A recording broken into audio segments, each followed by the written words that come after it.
following is a podcast brought to you by the Alex Kirsch Project. 9, 8, 7, 6, 5, 4, 3, 2, 1.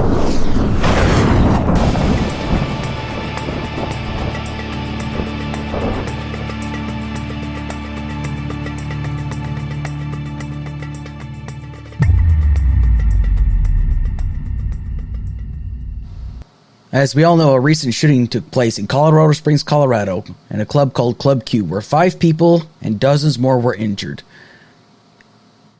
There was a drag show that was taking place at this club. Aside from the shooter being responsible, is the rhetoric of the conservative base to blame, or is it Christian nationalism? All this on this week's episode of Current Events on Tap.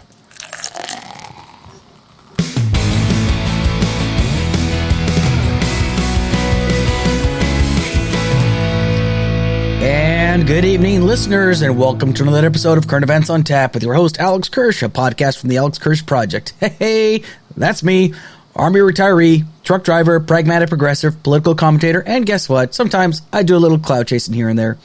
If this is your first time listening, please do me a solid. Hit like and share and subscribe to my Spreaker, YouTube, Spotify, and iHeartRadio. This podcast gives you this week's current events, and I also do what I like to call the Beer of the Week.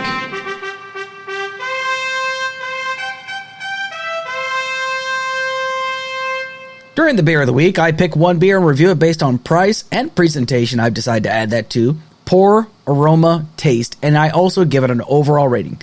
Be sure to catch me every Friday at 7 p.m. Eastern Standard Time on Spreaker, and catch me at your earliest convenience on all the other platforms I've already mentioned, YouTube, Spotify, and iHeartRadio.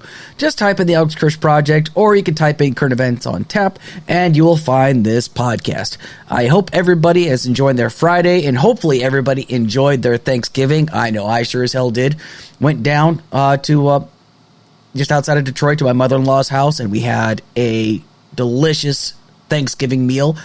What's amazing about Thanksgiving, though, aside from the fact that I already stated last week how there's no obligation to bring anything except food, so you have no other obligation except to just sit there and eat delicious food, is that once you sit down and actually eat it, when you look down, once you're done, you're already stuffed to the rafters. You feel like you haven't made a dent in any of the food. It's absurd. It's crazy, but I love every second of it, though. I mean, hell, I've still got some leftovers that I'll be diving into after this, but anyway, I hope everyone's been staying safe out there. I hope everyone's had a great week, and I hope everybody, once again, had a great Thanksgiving.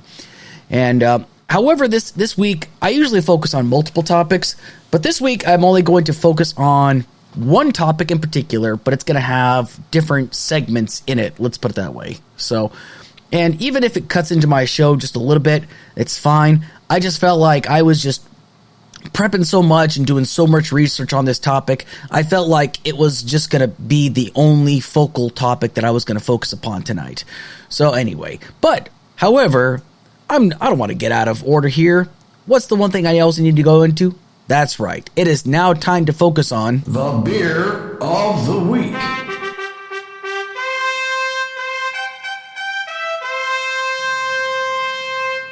The beer of the week is El CHAVO, brewed by Blake's Hard Cider Company, located in Armada, Michigan. The history of the brewery, however, is started back in 1946, founded by Gerald and Lovey Blake, who decided they want to get into the history of farming. However, they decided to start was a cider mill, and it's still located to this day in its original location here in Armada, Michigan. There they raised their 13 children. 2 of those named children, the children were named Pete and Paul. They went on to Michigan State University, but then returned to the family farm. What they decided to do is what started out as a simple cider mill is now a tourist attraction. People come to their farm to pick apples, fruits, and vegetables. However, one of the other sons had a great idea. Andrew wanted to do a little bit of experimentation and decided to bring up, what about hard cider to help with the family business during the off-season of harvesting or in the event of bad harvesting? Because you know what? Sometimes bad harvesting tends to take place. So they decided to get into the business of hard cider, essentially. So in 2013, the 3 sons, Peter, Paul, and Andrew, they started Blake's Hard Cider Company, and they had initially predicted of starting off with a small portion of like 15,000 gallons of hard cider per year for sale. However, to say that their cider was high in demand is a drastic understatement. They ended up producing in their first year 65,000 gallons of hard cider that year. How amazing is that? However, what's amazing though is that other establishments have been banging on their doors asking for their cider. And since then, they have spent almost $4 million for expensive space for their fermentation tanks and additional real estate. They've even moved their distribution center to other 18 states to include North Dakota. They've also Nevada, Florida, Georgia. They've pretty much moved all over, but they're hoping to expand just a little bit further. Now, they've also created other flavors like Grizzly Pear, Triple Jam, which I've actually tried. It's actually really good. I'm probably going to review that one one of these days as well. However, I'm going to go into their Mango and Habanero hard cider. Why? Because it looked really interesting. I'm like, Mango and Habanero. Who would have thunk it? Now, I just want to say before I actually get started in the review, their cans has on their slogan. Their slogan actually says, "From our backyard since 1946." I absolutely love that. I mean, let's just put it this way. I don't have a problem with mass distribution centers, like the Budweisers, the Coors Lights. I don't have a problem with that. But I love the fact that this is a family-run business, and I really love the fact that they actually take pride in this. So anyway, let's go ahead and move on to the review. So first things first, the alcohol percentage of this cider is 6.5%. Now, the style of beer, it's a cider that's a traditional Apfelwein, as it's pronounced in German, I guess. But now I'm going to rate it on a scale of 1 to 5 mugs, 1 being the lowest and 5 mugs being the highest. So first, price and presentation. I'm going to give this a 4 out of 5. Now, I bought this at the Patriot Mart in Cairo, Michigan for $11. You can, however, also buy this online at Blake's Hard Cider website. The can is a bright orange and lime green looking color with some yellow lettering. It's very original looking. Now, it's definitely a company that you can tell that takes pride in their design logos, that's for sure. It's simple, it's nothing too flashy, but it definitely lets you know, hey, this has mango and habanero in it, and just, again, I really like the fact that they actually have a taste factor. They have like a dry and a sweet factor, and it's somewhere like in the middle, leaning more towards the sweet area. But it says bold and sweet with a little bit of heat. But I really like the fact that this is a family-owned cider business. And I've covered other breweries that are also owned by families, but, it's just one I like this one because it's based out of Michigan as well. So I know I do a lot of Michigan beers, but guess what? It's my show. I can do whatever the hell I want to. So again, a 4 out of 5. Pour. I'm going to give this a 3 out of 5. It's a very easy pour, but there's like little to no danger of a foamy head. It's got a very nice light gold look to it, like most ciders do. When I look at it, though, it kind of gives me kind of like a little bit of a weaker champagne vibe when you pour it in, when it settles. But I'm going to say it's average of a pour at best. Aroma. Now, I'm going to take a real nice whiff of this. It has a very, very fruity smell. But you barely smell the mango in it, though. And you definitely don't pick up the habanero smell all the same. The cider smell is very, very potent. Like, you definitely smell the apples and the fruits and whatnot. But, again, you don't really pick up the mango or the habanero in there. Now, the taste. Let's take a drink real quick. The first time I took a sip of this, which I just took a sip of this today, I did not pick up the mango whatsoever. At first, I just really couldn't detect it. However, the aftertaste, you definitely get the habanero. It's very, very subtle. It's not like an overpowering habanero. It's very noticeable, but it's not unpleasant. It's actually, let's put it this way. I'm somebody that actually likes testing out different hot sauces, but this is something that does, in fact, intrigue me. The sweet and the heat taste is quite good, and it's very well balanced out. Now, after a couple more drinks, I finally started to pick up the mango taste, and it's really nice and balanced out. Now, honestly, I'm not going to lie. When I burp a little bit, I get that sweet heat taste right on back. It's actually quite delightful. So I'm giving this definitely a 4 out of 5. I mean, it tastes really nice.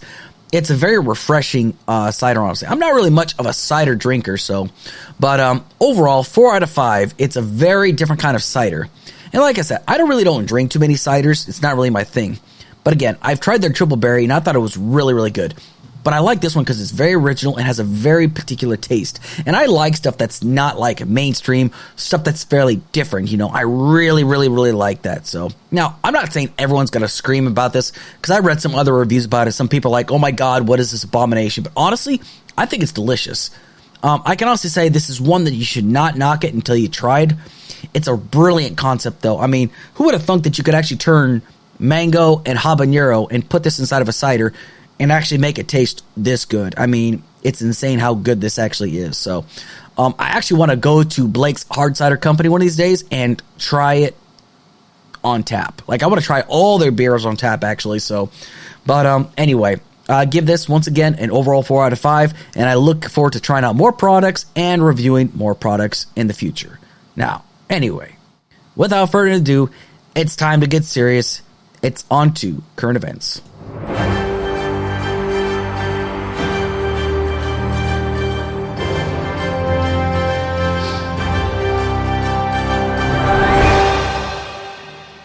"22-year-old Anderson Lee Aldrich last Saturday with a long rifle, which still hasn't really been identified. They believe it's like an AR-type rifle, killed 5 people and left 18 injured. He was, however, subdued by Army veteran Richard Fierro and Navy sailor Thomas James. Now, those who were killed were Daniel Aston, Derek Rump, Kelly Loving, Ashley Paugh, and Raymond Vance. I invite those who are listening to share with me 10 seconds of silence for those who were lost and those who are in recovery at this time."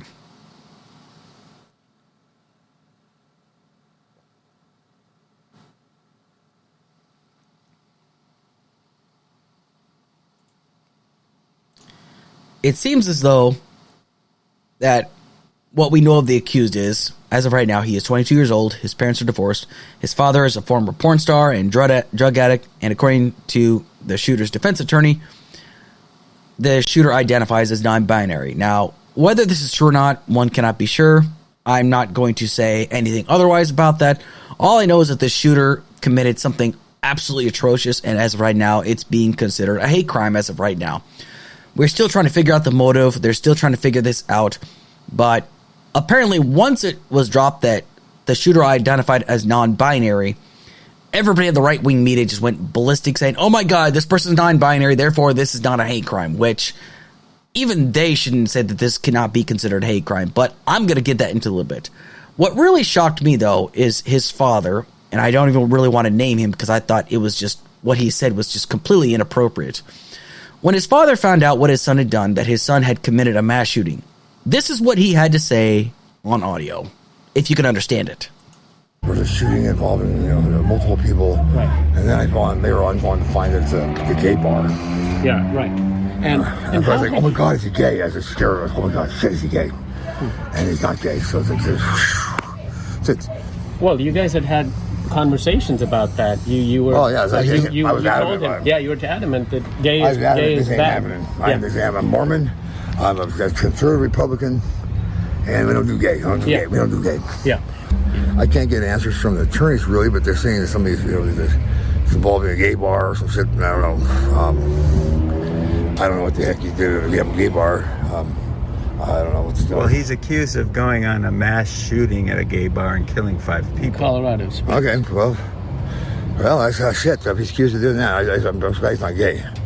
I say that, but he's not gay.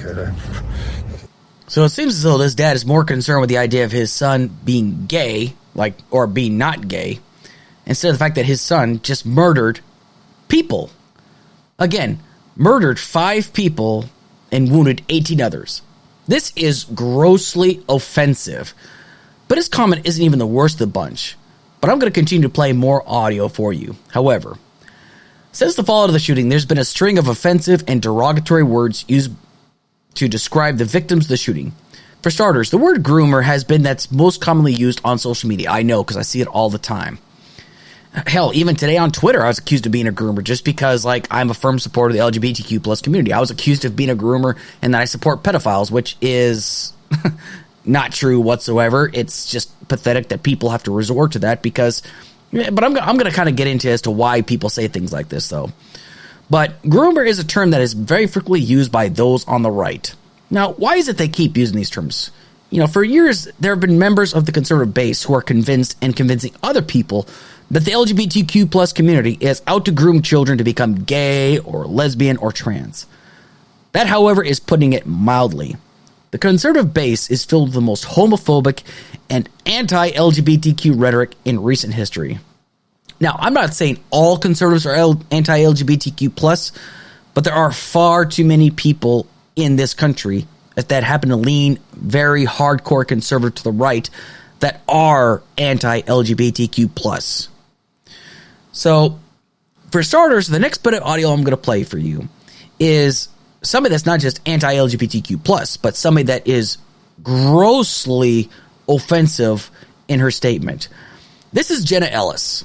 Jenna Ellis, for those not aware, is an election denier and a Rudy Giuliani pawn and Trump loyalist. She is somebody that has insisted and fought tooth and nail to insist that the 2020 election was stolen. I mean, if you don't believe me, you see videos of her and Rudy Giuliani and some of the books I've read. She's heavily involved talking about how we're going to prove how the election was stolen. Well, she decided to come out and speak about the event that took place in Colorado Springs. Listen to this crap that she decides to spew out. Even more tragic than untimely death is that the 5 people who were killed in the nightclub that night, there is no evidence at all that they were Christians. And so assuming that they were not, that they had not accepted the truth of the gospel of Christ and affirmed Jesus Christ as the Lord of their life, they are now reaping the consequences of having eternal damnation. And that is far, far greater. And we should be having that conversation instead of just the tragedy of what happened to the body. We need to be talking about what happened to the soul and the fact that they are now in eternal separation from our Lord and Savior, Jesus Christ. And that conversation is what should happen. And that is what people should fear genuinely, not what anyone can do to the body, but ultimately what happens to us in eternity. First off, fuck you and kiss my ass, Jenna. People died, and your only concern is if these people were Christian. What difference does that really make, honestly? I mean, I don't think it makes any difference whatsoever. But it's rhetoric like hers that drives people away from church, not towards it. Now, is she a representative of all Christians or people that happen to believe in God and Jesus Christ? Of course not. Absolutely not. There are so many people. There's churches like, for example, the church my mother-in-law goes to. There's, a pastor that accepts everybody of all different faiths, all different sexual orientations, gay, straight, married, single, divorced, widow, what have you. He accepts everybody, exactly as I believe as Jesus would intend, to accept everybody. Because we're all flawed, if you want to put it that way. I don't consider being gay or lesbian or trans or divorced or widowed a flaw. It's just part of who you are, really. I'm sure Jesus would accept this. And that's why certain churches out there do accept people for who they are. And that's really important.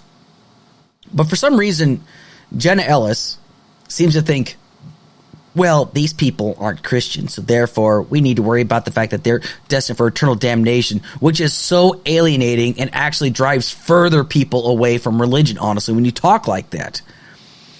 Now, again, she is only a representative of an ideology that is exceedingly dangerous. She does not represent all Christians. And I definitely don't think this is the kind of Christianity that Jesus would approve of. It gets worse. Lauren Boebert, who recently won her re-election in Colorado's 3rd District, was known for saying tweets like, sending a message to all drag queens out there, stay away from the children in Colorado's 3rd District. And the Assistant Secretary for Health is out there trying to empower children to become transgender. The word is groom, Richard, not empower. You're grooming them, not empowering them. Now, for the record, who is she talking about? She's talking about the Assistant Secretary for Health, Rachel Levine, who is trans herself. She works on the Biden administration. Now, for those that are not aware, what she was talking about, what Lauren Bobo was referring to, was Rachel Levine talking about how she believes that children who are trans, or believe themselves to be trans, or believe themselves to be born in the wrong body, should be getting treatment. Now, this is a topic I plan on covering later on down the line, But this isn't some kind of treatment that you were thinking of. It's not children going into a doctor's office saying, hey, doc, cut off my dick and balls and make me into a girl. Oh, and don't tell my parents. Or, hey, doc, I want you to perform a mastectomy. I know I'm only 9 years old, but I want you to do this right away. I don't want to be a girl anymore. That's not how it works. The gender-affirming care starts with one thing first. It's therapy. That is all being said right now. That's all that's being talked about. It's therapy. Because this is a very confusing time for some children. Some children actually believe themselves to be trans. They feel like they were born in the wrong body. Gender dysphoria is a very real thing. And again, I'm not going to do a huge deep dive into this, but there are no children out there asking to have their sexual organs like removed or cut off or having vasectomies performed. I've not seen any case like this happen. And little the fact that I don't think doctors are allowed to do stuff like this, especially without parental consent. And I don't even think that parents should be coercing their children into these things. This is something that therapy involves in it, because some children just, most children growing up, they have like this idea that maybe they just don't feel they are who they truly say they are kind of deal. I mean, it's a really complicated topic, obviously. And I'm not saying they are complicated. I'm just saying this is a complicated and very delicate topic. But I have to move on. But the thing is, Lauren Bobo is not the only one. Marjorie Trader Green is quoted on Twitter saying things like, pass my Protect Children's Innocence Act to stop communist groomers like this from using state government power to take children away from their parents to allow for-profit medical industry to chop off these confused children's genitals before they're even old enough to vote. Again, this is something that I have not seen or it's been proven to have been done. But let's just put it this way. She has not wanted to pass any legislation to protect children from school shooters, though. Things that make you go, It gets worse. Tim Pool, a partisan hack, was quote tweeting Kirsch, who said on his Twitter account, I don't think we have to tolerate pedophiles because some asshole shot up a gay bar. Frankly, a lot of people trying to convince us we need to tolerate pedophiles seem to be happy to use any excuse to silence our opposition. So on Twitter, this fired tweet that Tim Pool decided to drop was, we shouldn't tolerate pedophiles grooming kids. Club Q had a grooming event. How do prevent the violence and stop the grooming? Yes, it really says how do prevent the violence and stop the grooming. Now, for starters, okay, I'm going to cover this in a second after another tweet. This was not a grooming event. It was just consenting adults going to a drag show, wanted to have a good night out in town. That's all it is. They are justifying this murder. They are justifying what took place here. They are trying to put the guilt on the victim, not the shooter. Yeah, they might have called this person an asshole, but they are completely blowing off the fact that victims were killed. And tweets like this are the indifference that people keep on talking about. The homophobic, the transphobic slurs, and the horrendous topics. It's completely just mind-numbing that they would just resort to this. But it gets worse, though. Jack Posobiec, a wannabe veteran, if you want to call him that, he did serve in the Navy, in the reserves, so I guess he's a veteran, maybe? I don't know. Decided to attack a genuine Army veteran. Yes, he decided to attack the people that actually stopped the shooter. He decided to go on Twitter attacking Richard Fierro, who helped take down the shooter. His tweet said, are we just not supposed to talk about the U.S. Army major taking his family down to the local drag club for a night out? First off, Jackie boy, he is willing to face an attacker. You are not. While you were on dating apps seeking other women, while you were still married, I might add, and while staging protests of former First Lady Melania Trump saying she should be kidnapped and sexually assaulted by trying to blame the other side for that, he'd already left the military after 15 years of honorable service, and he and his wife started a successful brewery in the Colorado Springs area called Atrevida Beer Company. Please go over there to the website and give them support and buy merchandise. I'm going to be buying their merchandise after this episode. Jack, however, I'm sure has never fought anything but a stapler. Jack Posobiec is a coward. He's a scumbag. It's people like him that are consistent pain in the ass in the country. They are the epitome of privilege and ass-kissing those who will give them the greatest influence. He's also a Trump loyalist, might I add. Just saying. But Jack Posobiec is not a good person. He is a scummy individual.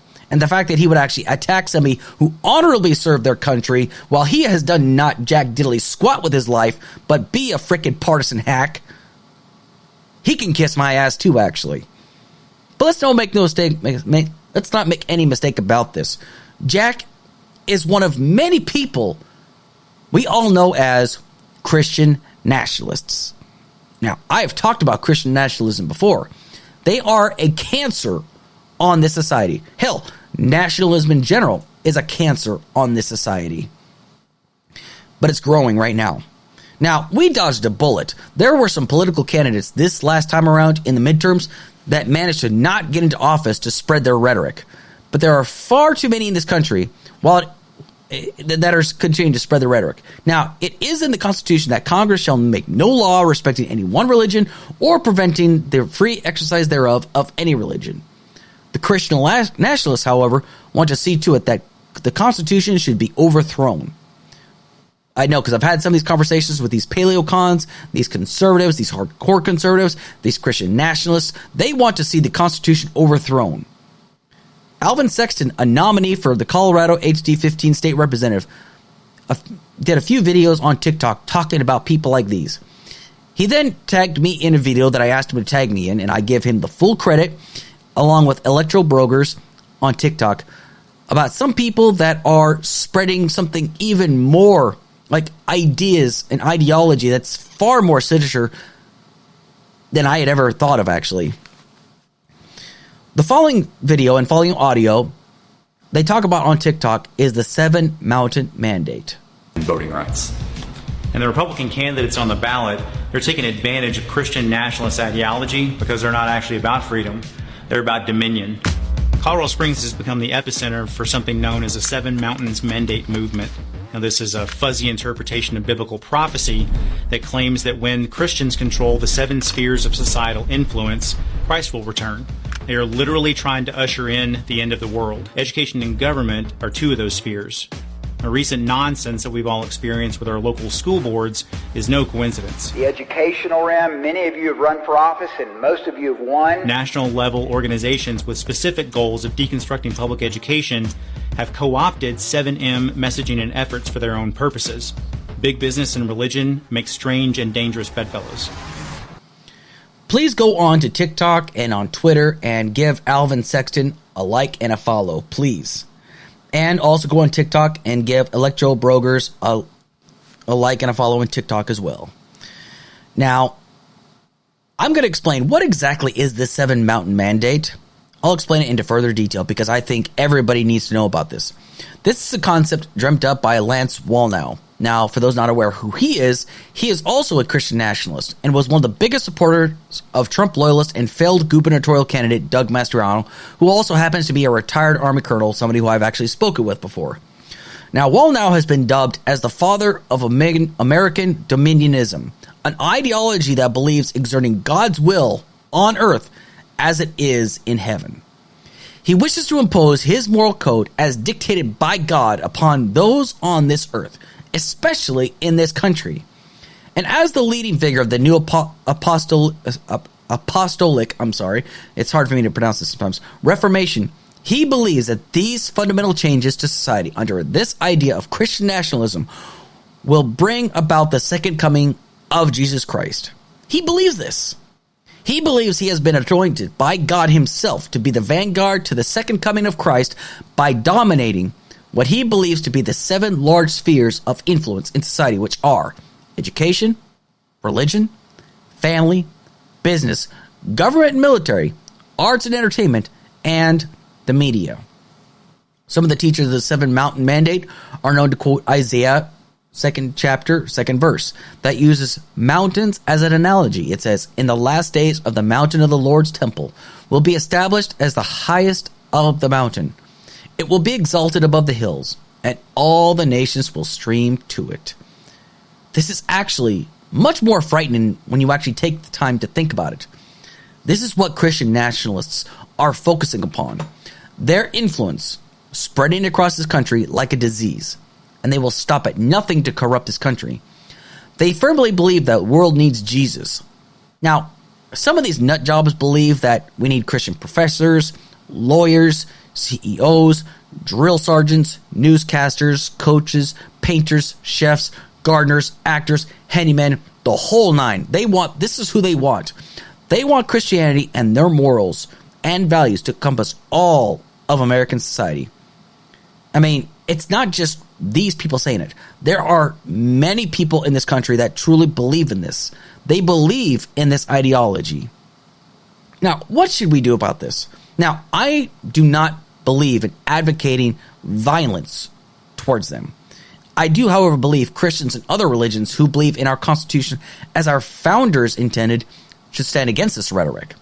It's a danger to our way of life, and we have historical context as to why Christian nationalism is a bad idea.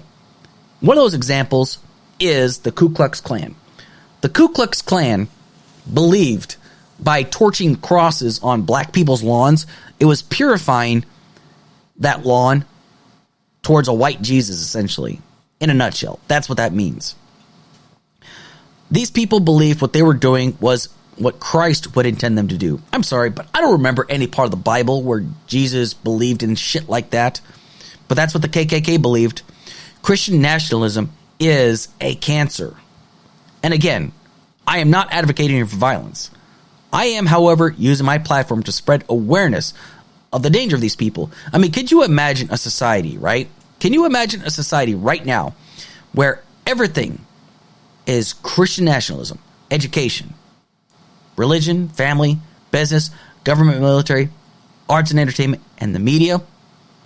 Because first things first, if you put Christian nationalism in education, do you think you're going to learn anything about global warming? Do you think you're going to learn anything about evolution? Do you think you're going to learn anything about the environment? Probably not. You're probably only going to be taught about what the Bible says, and what is there is gospel. Everything there in the Bible is 100% accurate. How the family circle is, how the family structure is. In the Bible, there are Christian nationalists that believe that women should be silent in church. They should only be obedient to their husbands. They believe this. How a business is run, it should only be by Christian morals. Probably means no more baking cakes for gay people, because gay people will no longer exist in the society. The government and the military being nothing but Christians. The arts and the entertainment being nothing but Christians. I mean, I don't know if anybody has ever seen Saving Christmas with Kirk Cameron. It is horrendously bad. Just imagine all of our media being that. All of our movies being of that quality, of Kirk Cameron quality. Hail to the no, no thank you. And just think about the propaganda that comes out of the media. And I'm talking about the news media. You'll get the Pat Robertsons out there. They're the ones telling you the stories. They're the ones out there telling you news. And it's all about Christian nationalism. I'm sorry. No thank you. That's a hard pass from me. Now, again, I'm not advocating for violence. I'm just simply saying there's far too many people that want this one thing. Religious influence to be the forefront of the society. Now, we have seen how this does not grant freedoms, but actually restricts freedoms. Theocracies do not create better societies. They suppress them. Wars have been waged due to religion for thousands of years. The Crusades is a great example. I mean, for crying out loud, they had the Spanish Inquisition. They would actually send inquisitors out to different villages all throughout Europe. If they believed that these people were not true believers in Jesus Christ, these people were arrested and they were tortured until they believed. And we're talking about we're not talking about people being waterboarded. We're talking about people put in Iron Maidens. We're talking about people put in thumb wrenches.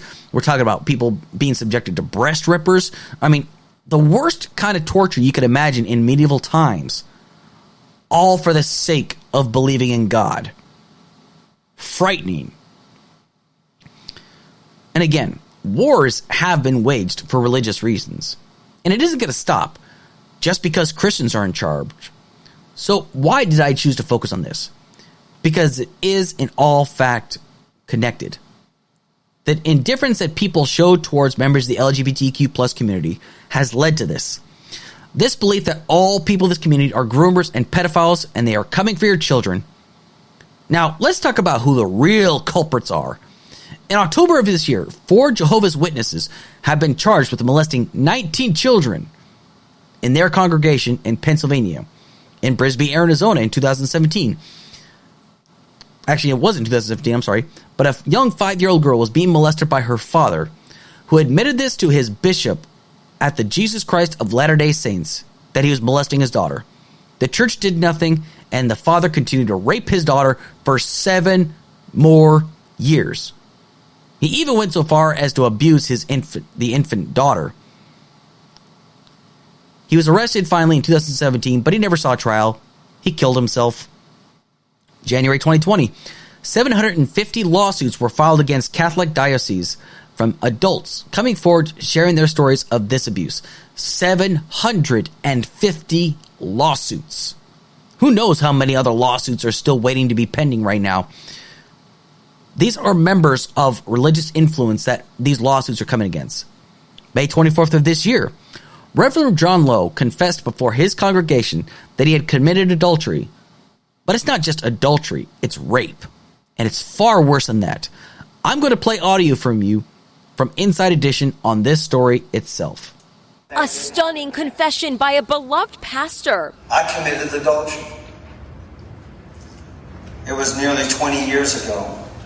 It continued far too long. 65-year-old Reverend John Lowe, who has been married to his wife Debbie for 45 years, poured out his heart to his congregation in Warsaw, Indiana during Sunday services, but it didn't quite go as he hoped. I sinned. I need to say that, and you deserve to hear it. Churchgoers rewarded him with a standing ovation, but things soon took a darker turn. A woman named Bobby Gephardt joined him on the altar and said she was the woman involved, and the preacher was not telling the whole story. I was just 16 when you took my virginity on your office floor. Do you remember that? I know you do. You did things to my teenage body that had never and should have never been done. She said she had been traumatized for 20 years by her experience at his hands. Then the woman's husband, Nate, joined in and held up some jewelry. This was Bobby's covenant of purity ring, which she wore while this man had sex with her, and she felt ashamed all these years.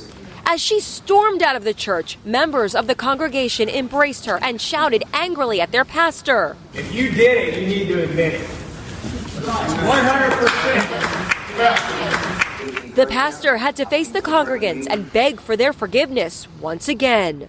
I ask you to forgive me, and that's all I can do. Abby Plummer is the preacher's former daughter-in-law. She also knows the victim well. It's sad all the way around. I felt for Bobby. I admire her and Nate for doing that. But the only reason the truth came out was because Bobby and her husband had the courage to walk up there and tell the truth. Brianne Boswell, a reporter for Wayne 15 in Fort Wayne, says people have been suspicious of the preacher for years. We spoke with a lot of community members on the street today in downtown Warsaw. They honestly say that they aren't shocked by this information. They say that John Lowe always seemed as though he was too good to be true. There's always speculation that there was something more happening behind closed doors. The lies and the manipulation have to stop. First things first, I gotta give full credit to Bobby for having the courage to stand up before so many people to share her story to the man that raped her. Not had sex with her, but raped her. And I also gotta give credit to her husband for supporting her. Not shaming her, but supporting her. That's what a real man does, is supports his wife, especially one who is vulnerable as Bobby was at that point.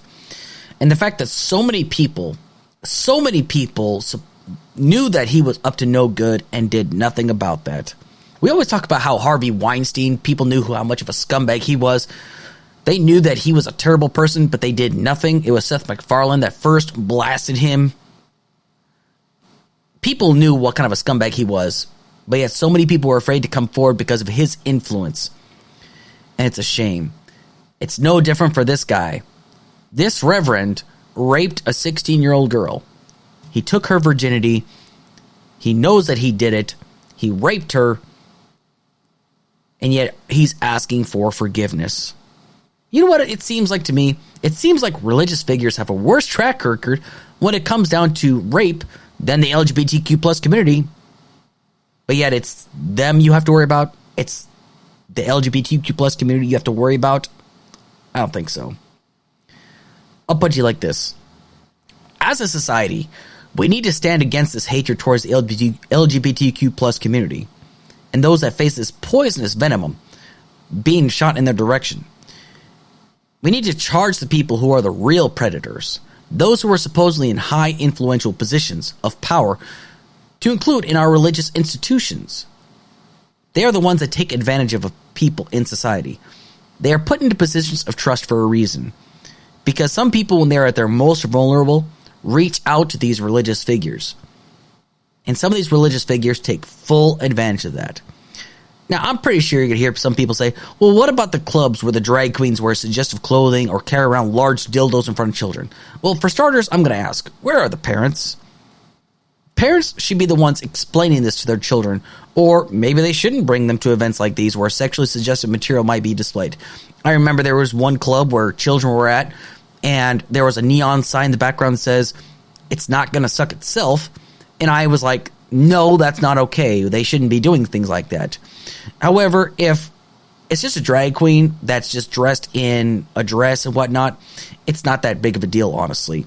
But I still think it's up to the parents to explain to the children what's going on right now. If a parent wants to accept the full responsibility of explaining to their children what's going on, that is up to them. But this is not what was going on at a Club Q. There was no grooming event going on here.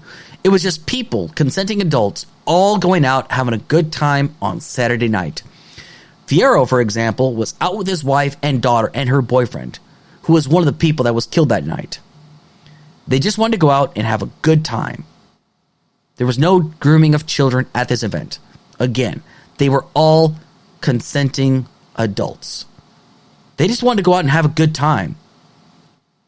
And in doing so, they were killed. They wanted to have a night on the town in a country that is supposedly free. The people who are targeted have continued to be targeted by an indifferent society, and they live in a constant state of fear. Now, not all of them live in a constant state of fear, but some of them live in a constant state of awareness of the possible indifference they might face. Now, there's a good chance that some may not face any indifference whatsoever, but they will face it in places like the internet or in public and what have you. Now, when I was deployed to both Iraq and Afghanistan, I did think a lot about what would happen what if I had to kill somebody today? Or what if I ended up dying today? What if I got shot today? I thought about this all the time. Every time I lift the gates of our forward operating base, or also known as FOB, to our patrol sector. It's something that stayed with me all throughout all my deployments while I was still active duty. Even when I was still in, I wondered, would I ever be deployed again? Now that I'm no longer active duty, nowadays my fears as a truck driver is some idiot that's not paying attention, that's dinking around their cell phone, or because of weather conditions, they're going too fast that I might crash into them. Now, these are risks that I accept because they could very well happen, but I accept these risks in order to support myself and my family. Now, the LGBTQ plus community, however, what they experience is far worse because they are hated for who they are. And people in society always tell them there is something wrong with you, or they are told you're not normal. There's something obviously wrong in your head. Something in you needs to be fixed. This is all rhetoric, and it's a lie. They are people. There is still so much that we as a society need to learn about that community. And hell, there are some things that even I still don't fully understand 100%. However, I'm still willing to have the conversations because I want to learn. When it comes down to it, one of the most powerful statements about mankind was from the movie X-Men from the year 2000. Sir Ian McKellen was a character by the name of Magneto who could control metal and shit like that. In the movie, he deals with a character by the name of Senator Kelly, who was completely against mutants living in our society. So Ian McKellen's character, Magneto, had him kidnapped and brought to his lair. Now, I'm not going to go into details about what he did to him there. But he simply asked the senator if he was a God-fearing man, but basically drew up the conclusion that what the senator was truly afraid was mutants. And he then stated this: Mankind has always feared what it doesn't understand. Now, let's think about that for a moment. Since the dawn of man, conflict has always ensued due to a multitude of reasons. One of them being due to a lack of true understanding of people. Mankind has always created conflict based upon that which it did truly not understand. Let's go over some historical examples real quick. In the 1950s, people in this country believed that black people were inferior and couldn't be trusted within society. You couldn't even drink from the same water fountain in our society. Due to racism and intolerance, people just accepted this narrative without ever knowing a black person in their entire life.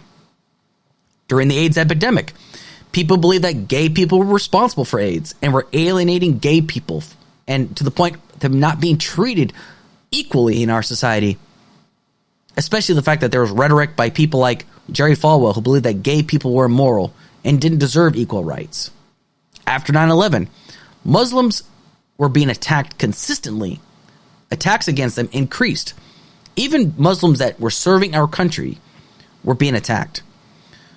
All because people believed all Muslims were responsible for 9/11. Even Sikhs, Indian Sikhs, were victims of attacks because people saw turban and automatically equated that to Muslim. Again, a lack of not knowing.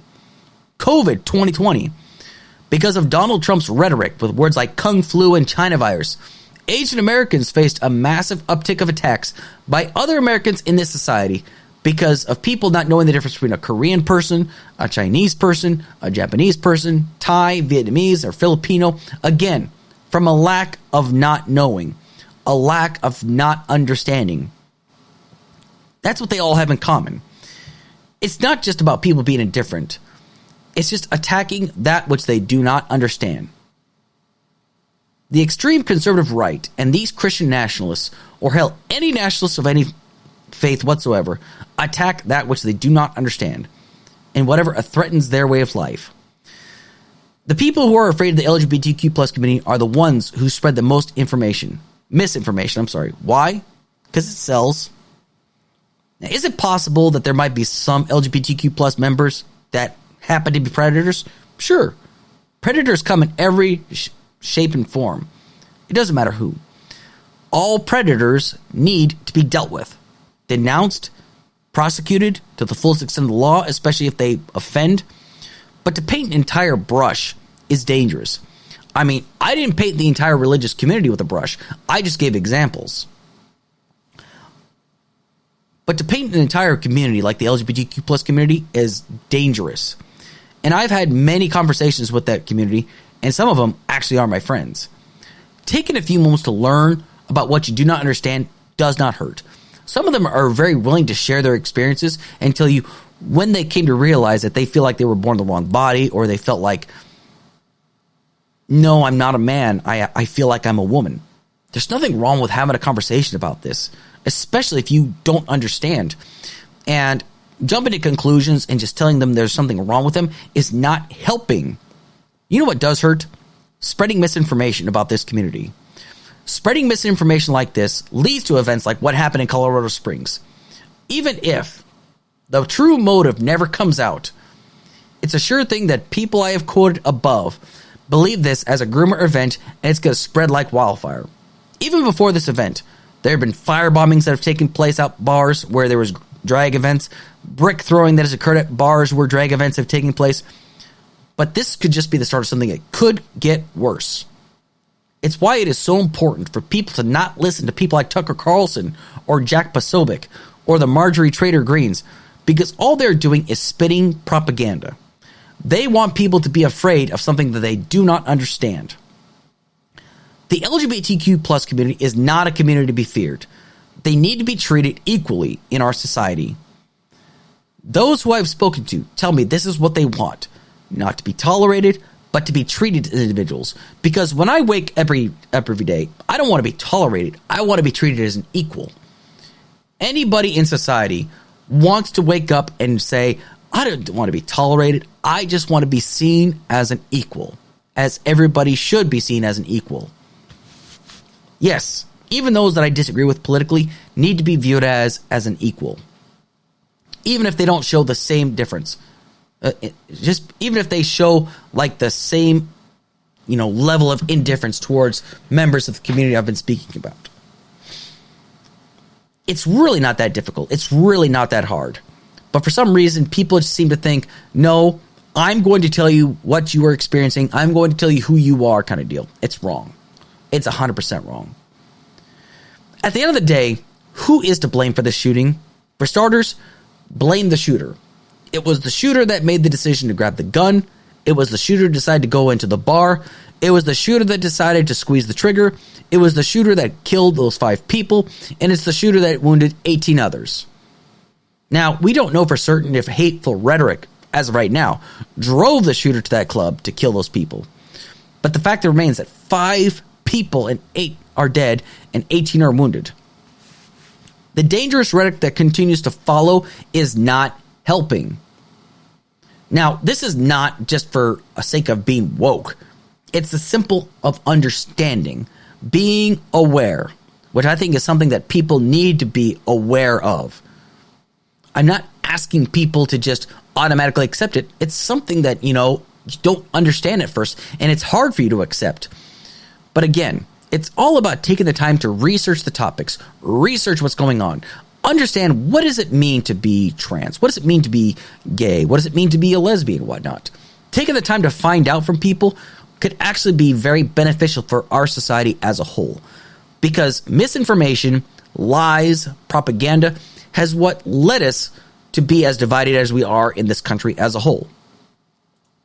And it may seem like I've been unfairly attacking the religious community, but I'm just explaining to you as of right now as to why it is dangerous. Because it's the Christian nationalists that are continuing to spread these lies and this rhetoric. They are the ones that are not part of the solution. They are a part of the problem. It's not the LGBTQ plus community that you need to target. What we need to do right now is take the time to educate ourselves to better our society. And we're not going to do it by treating people like they're inferior.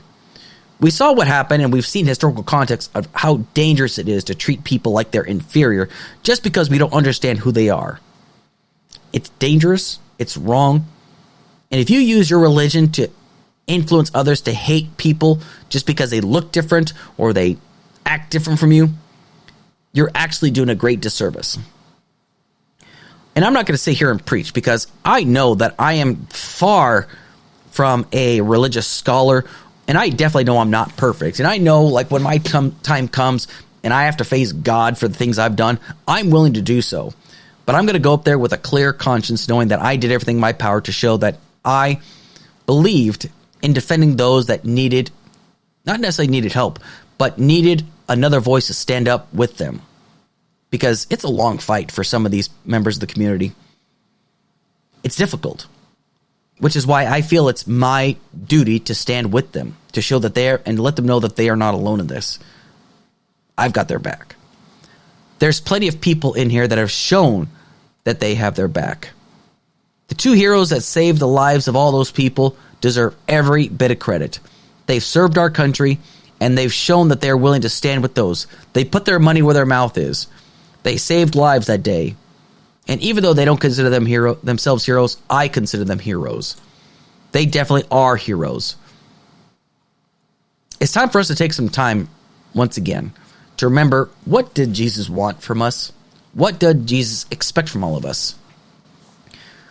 I just want everybody to remember that Jesus, when he sat on that cross, when he was being persecuted, he said, "Forgive them, Father, for they know not what they do." And I feel like this applies to the many that showed this level of indifference toward the LGBTQ plus community. Forgive them, Father, for they know not what they do. Anyway, I want to take the time to thank everybody for tuning in tonight, and everybody that's listening in on the replay. Once again, feel free to go hit like, share, subscribe, do what you got to do. Show me some love out there. Get this podcast out there. Do what you got to do. Be sure to let me know what you think of the podcast, and feel free to reach out to me at any point.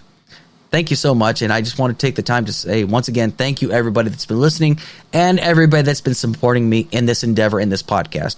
It's not easy doing this podcast, but I love doing it, and I'm going to continue to keep doing it. Thank you so much, and hopefully everybody enjoys the rest of their weekend, and hopefully everybody enjoys future holidays in the weekends to come. Take care.